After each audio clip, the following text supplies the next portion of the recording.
tomo 8 de los doctores Felipe Osterlin Parodi y Mario Castillo Freire.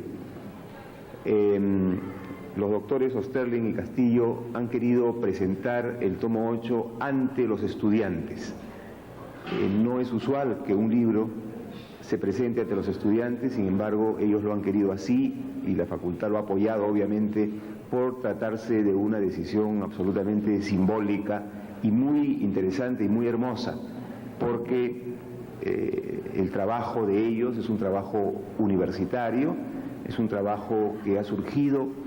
a raíz de las inquietudes encontradas en el dictado de sus cursos, en la polémica y en el diálogo con sus estudiantes, y pues la mejor manera de dar a luz un trabajo de este tipo es presentarlo ante los estudiantes, que también son, al fin de cuentas, los destinatarios de esta obra. La presentación del libro estará a cargo del doctor Manuel de la Puente y Lavalle, profesor principal de nuestra facultad, a quien dejo en el uso de la palabra. Por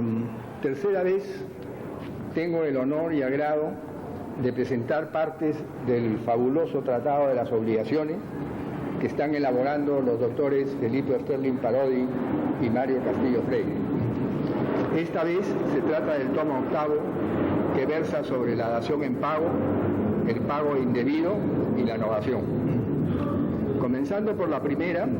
es realmente sorprendente la profundidad, claridad e ingenio con que los autores desarrollan el debatido tema de la dación en pago, realizando un fascinante despliegue de sus conocimientos jurídicos. Sabemos que el artículo 1274 del Código Civil de 1936 establecía que el pago queda hecho cuando el acreedor recibe como cancelación alguna cosa que no sea dinero, en sustitución de la que se le debía entregar o del hecho que se le debía prestar. Dentro del proceso de reforma del Código Civil de 1936, el doctor Jorge Vega García formuló una ponencia sobre el derecho de las obligaciones, en la que recogió la figura de la dación en pago, proponiendo en su artículo 125 que el pago queda hecho cuando el acreedor recibe como cancelación total o parcial alguna cosa que no sea dinero, en sustitución de la que se le debía entregar o del hecho que se le debía prestar. Debido al sensible fallecimiento de ese notable jurista que fue el doctor Jorge Vega García, correspondió al no menos ilustre doctor Felipe Osterlin Parodi actuar como ponente en el tema del derecho de las obligaciones. El doctor Osterlin,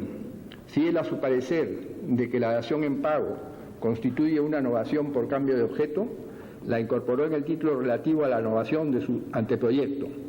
criterio que fue seguido por el proyecto de la Comisión Reformadora del año 1981. La Comisión Revisora disintió en este tema de la Comisión Reformadora y volvió a acoger la figura de la dación en pago, estableciendo en su artículo 1232 del proyecto que el pago queda efectuado cuando el acreedor recibe como cancelación total o parcial una prestación diferente a la que debía cumplirse.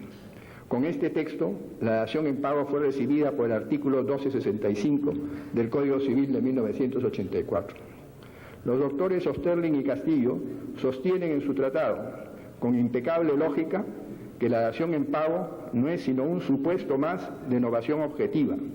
en la medida en que para que ella se produzca resulta necesario haber procedido a extinguir la obligación originaria, dando vida a una nueva, por efímera que sea, que es aquella que tendrá que cumplirse. La extinción de la obligación original resulta ineludible, independientemente de la magnitud breve o considerable del lapso que medie entre el acuerdo de dación en pago y el cumplimiento de la nueva obligación que de tal acuerdo emane.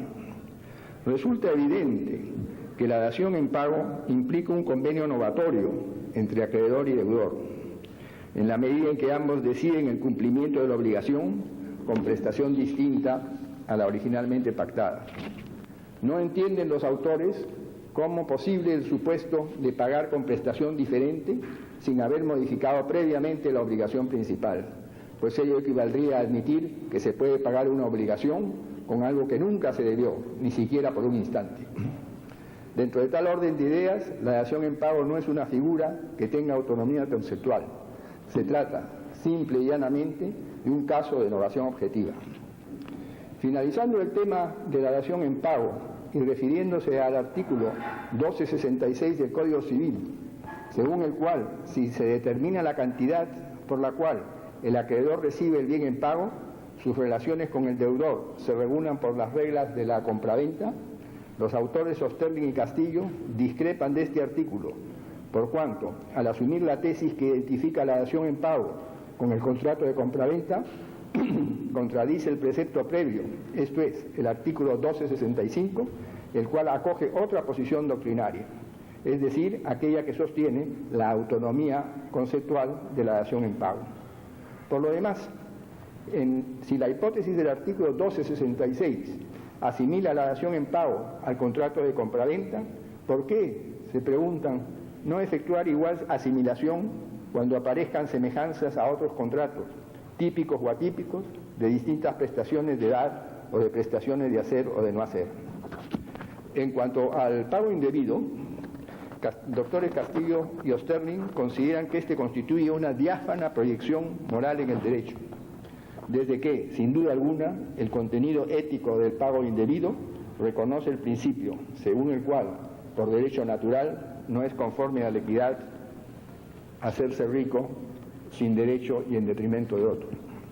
En este sentido, cuando por error se ejecuta una prestación sin que haya existido una obligación de verificarla, se configura un pago indebido, un pago falto de equidad y, por tanto, contrario a la justicia, el cual se convierte en causa eficiente del derecho a exigir y de la obligación de restituir lo ilegítimamente pagado. Respecto a la ubicación del capítulo relativo al pago indebido, existen dos posiciones. La primera de ellas sostiene que el pago indebido no constituye verdaderamente un pago, por cuanto pago es la ejecución íntegra de la prestación debida, por lo cual, si lo que se ejecuta no es debido, realmente no se configura realmente un pago. En tal virtud, el pago indebido es causa fuente de la obligación de restituir lo indebidamente pagado, y bajo esta línea de pensamiento, lo propio hubiera sido que el pago indebido se regulase en el libro 7 del Código Civil, dedicado a las fuentes de las obligaciones. De acuerdo con la segunda posición, el pago indebido puede ser entendido como una desviación del pago,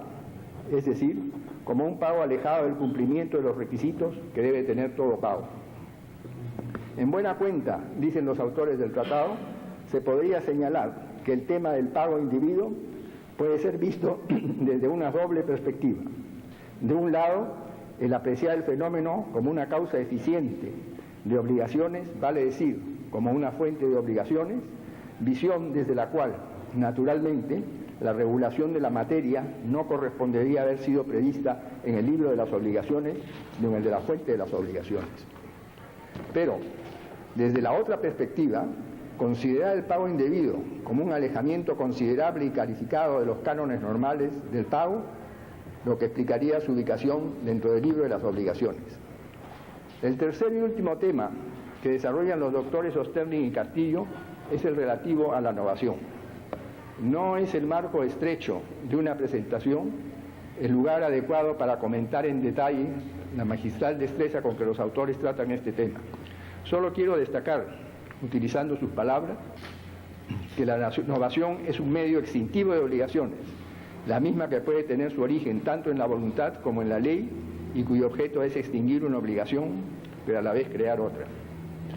En este sentido, la novación se distingue de otros medios extintivos de obligaciones, los que únicamente tienen por finalidad extinguir, ya que a través de la novación siempre se dará origen a una obligación nueva y diferente.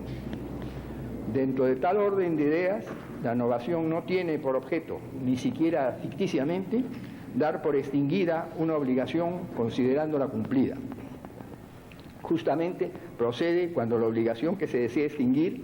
es una sobre la cual las partes no tienen un verdadero animus solvendi, por lo menos en los términos, objeto o sujeto, en que ha sido contraída. Con ello se expresa, desde luego, que las partes de la relación obligatoria no deseen extinguir la obligación, sino que quieren hacer, pero novándola, es decir, cambiándola por otra. De esta forma, el pago o ejecución se efectuará respecto a la segunda obligación y no de la primera. Todos debemos estar orgullosos que en el Perú se esté produciendo una obra de tan gran envergadura, que nos coloca en primera fila en el campo jurídico mundial. También debemos agradecer a sus autores de todo corazón que hayan volcado su extraordinario talento en este tratado de las obligaciones, que nos permite tener fácil acceso a tan importante disciplina. Lo justo sería que pidiéramos a los doctores Osterling y Castillo que tomaran un merecido descanso después de tan arduo trabajo. Pero somos egoístas y con cruel insistencia les rogamos que continúen su agotador trabajo hasta culminar este tratado de las obligaciones, que, en palabras del ilustre maestro argentino Guillermo Borda, es una obra de un significado universal de la que no podrá prescindir ningún estudioso del derecho civil y que honra a la literatura peruana y latinoamericana.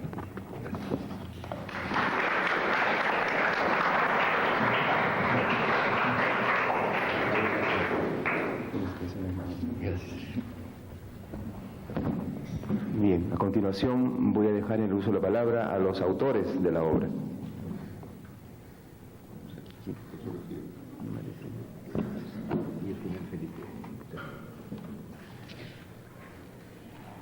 Señor doctor Lorenzo Solesi Bárcena, decano de la Facultad de Derecho de nuestra universidad y permanente amigo. Señor doctor Manuel de la Puente y Lavalle, entrañable maestro. Señor doctor Felipe Osterling Parodi, queridos alumnos, distinguidos amigos. Esta es una ceremonia de presentación un tanto atípica, en la medida que nuestro auditorio está compuesto fundamentalmente por los estudiantes del curso de Derecho de Obligaciones de los 3 horarios que se dictan en la facultad y especialmente por quienes tienen el privilegio de ser alumnos del doctor Felipe Osterling Parodi, en cuyo horario nos encontramos. Creo que la idea de elaborar el Tratado de las Obligaciones, empresa en la que ya llevamos juntos más de 4 años y medio, resultó un reto personal en la medida que he podido perfeccionar mis conocimientos en esta materia en el transcurso de estos años, al lado de quien también fuera mi profesor del curso, el doctor Felipe Osterling. En primer término, y también a nombre del doctor Osterling, quiero agradecer públicamente la invalorable colaboración en esta tercera parte de nuestro tratado de Catherine Chan Ocampo, joven catedrática de nota aquí presente. Considero que el doctor Osterling y quien les habla hemos emprendido una labor que corre contra el tiempo y contra diversos factores que constituyen una permanente amenaza.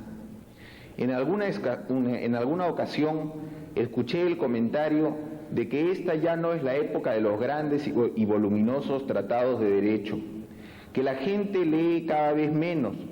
que para qué vale la pena escribir tanto sobre temas de derecho cuando a la gran mayoría de abogados solo les interesa saber lo elemental, lo superficial, en fin, aquello que va a tono con los tiempos, solo aquello que les es imprescindible. Ahora bien, yo me pregunto, ¿en realidad ya pasó la época en que se escribían tratados de derecho? Puede que ello sea cierto, pero lo que resulta indudable es que nosotros, en el Perú, casi no hemos pasado por esa etapa, que sí fue práctica común en otros países. La verdad es que esfuerzos serios y constantes por entender nuestras propias leyes y tratar de hacer llegar esa comprensión al medio jurídico nacional han sido obra de muy pocos hombres de derecho en el Perú. Nuestra facultad tiene el orgullo de contar entre sus profesores principales con el doctor Manuel de la Puente y Lavalle, hoy coordinador del doctorado en Derecho, cuya obra escrita constituye el más valioso testimonio de que el esfuerzo de nuestro maestro de Derecho de Contratos valió la pena, ya que sus 2 primeros tomos, titulados Estudios sobre el contrato privado, y los 6 siguientes, llamados El contrato en general, de la Biblioteca para leer el Código Civil, constituyen la obra cumbre del derecho nacional, y de ello damos testimonio todos quienes la hemos leído y, estoy seguro, la historia se encargará de ratificar lo expresado. Tengo la absoluta certeza de que el Código Civil de 1984, más allá de sus enormes virtudes, pero a la vez de sus innegables defectos, merece, al menos, ser estudiado a profundidad de principio a fin por los diversos profesores de Derecho de las universidades del Perú. A pesar de la reforma al Código Civil teóricamente en marcha, es deber de quienes no creemos en ella, al igual que de quienes creen en la misma, brindar a la comunidad jurídica nuestra interpretación acerca de los alcances de ese cuerpo legal que se pretende reformar, para que, al menos, los estudiantes de Derecho y nuestros colegas transiten por una escalera completa a la que no le falten peldaños. Me temo que la mayoría piensa que el derecho civil y sus principios han surgido de la noche a la mañana. Me temo que la gran mayoría cree que no es importante conocer lo vigente sino lo futuro, a riesgo de atreverse a dar ese paso adelante sin saber realmente dar el anterior. Sería una especie de dar un salto al vacío. Ese pensamiento conduce a quien lo sigue a actuar como aquel investigador imaginario que trataba de descubrir por qué vuela un globo aerostático, pero cuando le dicen que ya los globos aerostáticos no están de moda, pues aparecieron los dirigibles, hace a un lado todas sus investigaciones acerca de los globos aerostáticos y empieza a averiguar por qué es que vuelan los dirigibles. Pero en el camino le dicen que para qué pierde su tiempo en averiguar esas leyes de la física si ya se inventaron los aviones. Entonces, nuestro investigador imaginario hace a un lado todo lo que estaba aprendiendo sobre globos y dirigibles para averiguar por qué vuela un avión. Lo más probable es que el pobre hombre de nuestro ejemplo, pasados los años y terminada su vida, no llegue a entender nunca ni por qué es que vuela un globo aerostático, ni por qué es que vuela un dirigible y, claro está, mucho menos por qué es que vuela un avión o cualquier otro nuevo invento. Lo triste también es que las leyes de la física que inspiran el vuelo de cada una de esas máquinas no distan mucho entre ellas. Es lógico que ese investigador averigüe por qué es que vuela un avión, pues al fin y al cabo hoy nos movilizamos en ese medio de transporte y no en los otros antes mencionados. Pero su trabajo se agilizaría tremendamente si ya supiera por qué vuela el globo aerostático. En lo personal, aspiraría a saber por qué es que vuelan los tres. En el Perú somos muy proclives a tratar de cambiarlo todo permanentemente, a la vez que de asumir del extranjero todo aquello que queremos implantar y aquello que ahora deseamos modificar. Somos un país en constante cambio, pero pienso que deberíamos cuestionarnos si realmente ese cambio que planteamos es uno verdaderamente necesario o simplemente se trata de novelería o, peor aún, de moda. Los jóvenes somos, y permítaseme la licencia de hablar en primera persona plural, quienes con mayor frecuencia nos sentimos inconformes con los preceptos de los diversos cuerpos legales, especialmente del Código Civil. Recuerdo que cuando estudié Derecho en esta facultad, entre 1984 y 1988, quería cambiar todos aquellos artículos del Código que tenía ante mi vista. Pero poco a poco fui dándome cuenta de la escasa importancia que tienen o tendrían la mayoría de esos cambios, a los cuales, sin duda alguna, la doctrina seria de nuestra tradición jurídica llamaría sutilezas de escuela. Lo importante no está en el cambio por el cambio, sino en un cambio fruto de reflexión profunda y de la convicción de que las normas requieren ser modificadas para el bienestar general y para que no representen un obstáculo al desarrollo del Perú y de su gente. Caso contrario, el cambio solo estará destinado a satisfacer nuestras tentaciones académicas. En buena cuenta, solo estaría encaminado a hacer del código un código más bonito, con el riesgo de que lo entiendan menos personas y de crear mayor confusión. Y si hay la necesidad de cambiar algunas normas, ello debería hacerse, pero solo luego de que en el medio jurídico, no solo en el académico, exista el indispensable consenso para tal efecto. Por lo demás, y en último caso, una reforma al cuerpo normativo más importante del país, luego de la Constitución política, debe ser hecha dentro de un marco de estabilidad jurídica y seriedad legislativa, que precisamente no constituye rasgo característico del Perú de hoy. Por todo ello, es que el doctor Felipe Osterling y quien les habla nos hemos propuesto continuar con el análisis de aquellos artículos del libro de Derecho de Obligaciones del Código Civil de 1984, sobre los que aún nos falta concluir su estudio, independientemente de si a medio camino se produce una reforma al Código Civil.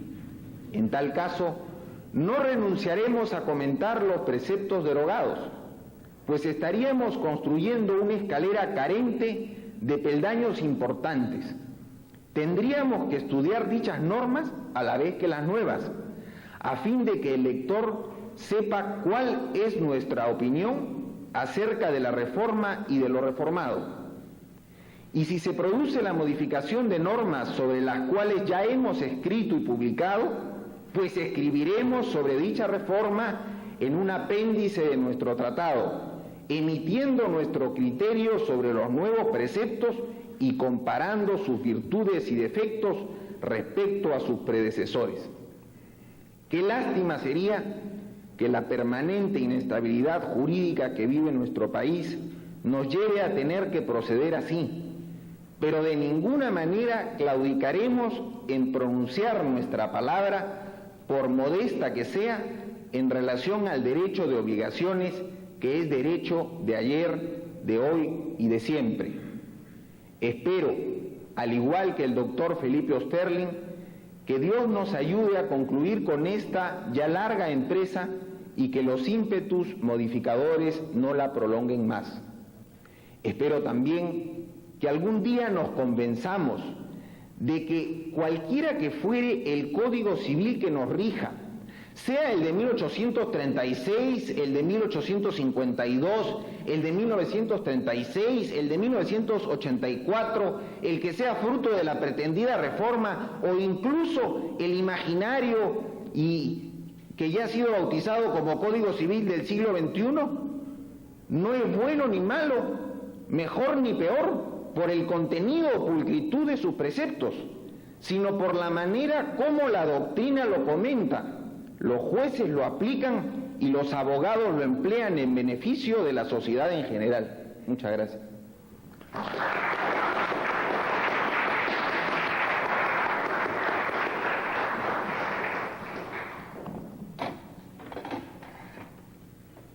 Señor decano de la facultad, doctor Lorenzo Solesi, señor doctor Manuel de la Puente y Lavalle, señor doctor Mario Castillo Freire, distinguidos alumnos que esta mañana nos acompañan. Quisiera en primer lugar agradecer la presencia del señor decano en esta sencilla ceremonia que le da un evidente realce. Y luego agradecer las muy generosas expresiones de uno de los más brillantes juristas y tratadistas del Perú de este siglo XX, mi muy distinguido y muy apreciado amigo, el doctor Manuel de la Puente y Lavalle, maestro de maestros y una de las personalidades más distinguidas en el mundo jurídico de nuestros días. Todo simplemente voy a ser muy breve y al margen de reiterar el agradecimiento por la presencia de todos ustedes, quisiera manifestarles que si Dios nos da vida y salud,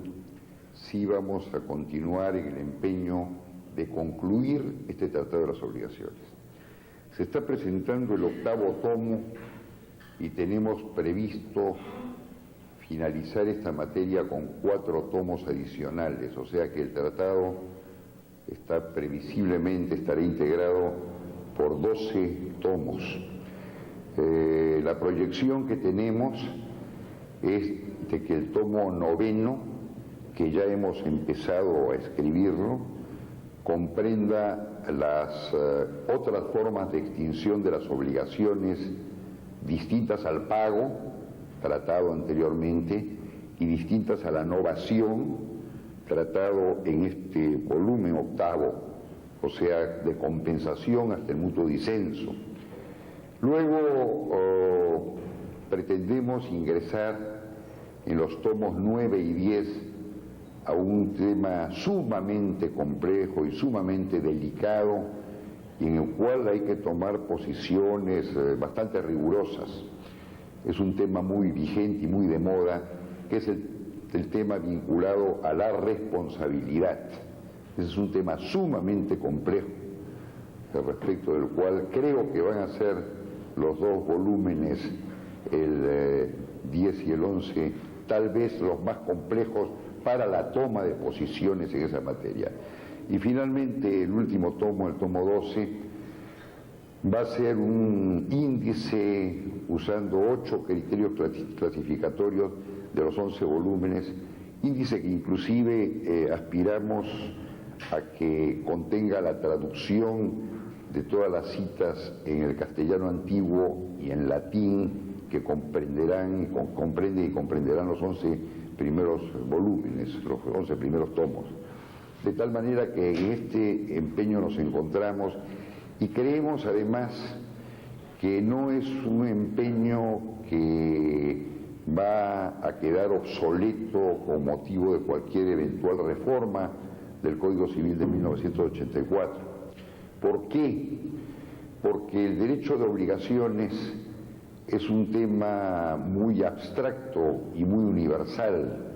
El derecho de obligaciones está tratado en todos los códigos en forma prácticamente similar y en muchos casos idéntica.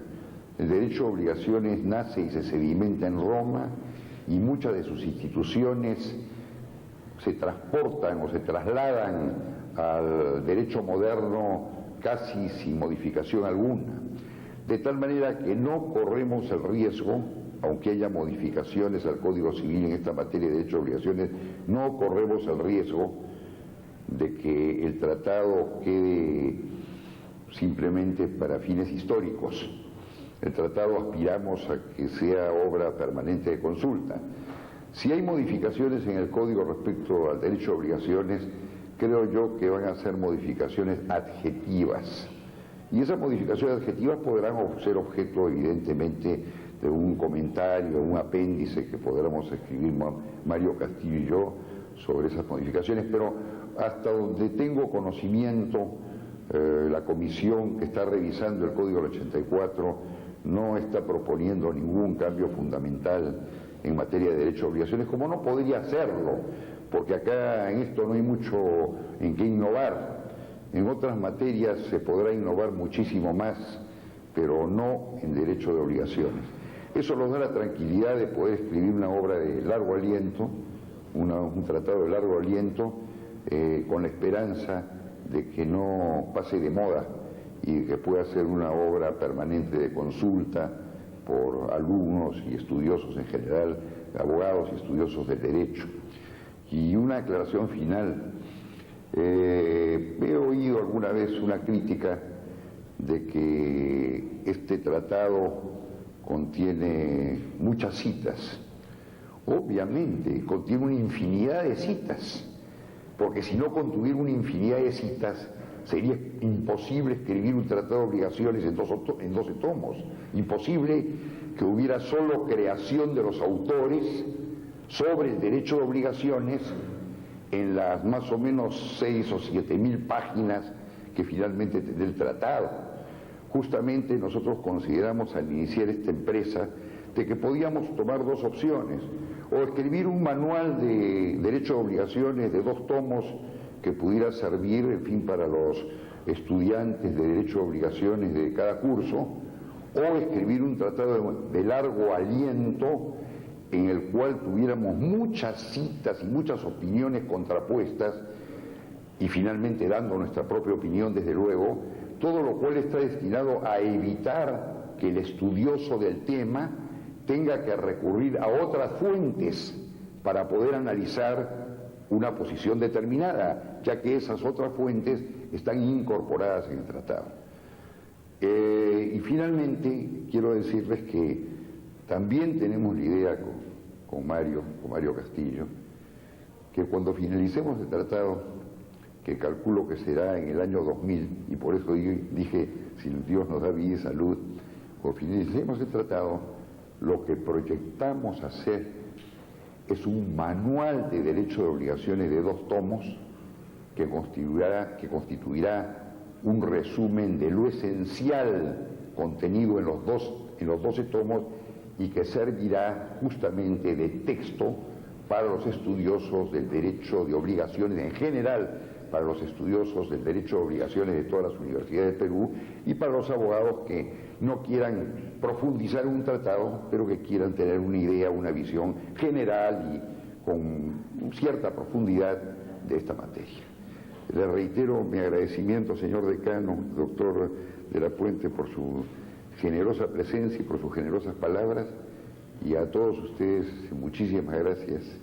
por haber dado realce a este acto, teniendo la gentileza de concurrir a él. Muchas gracias.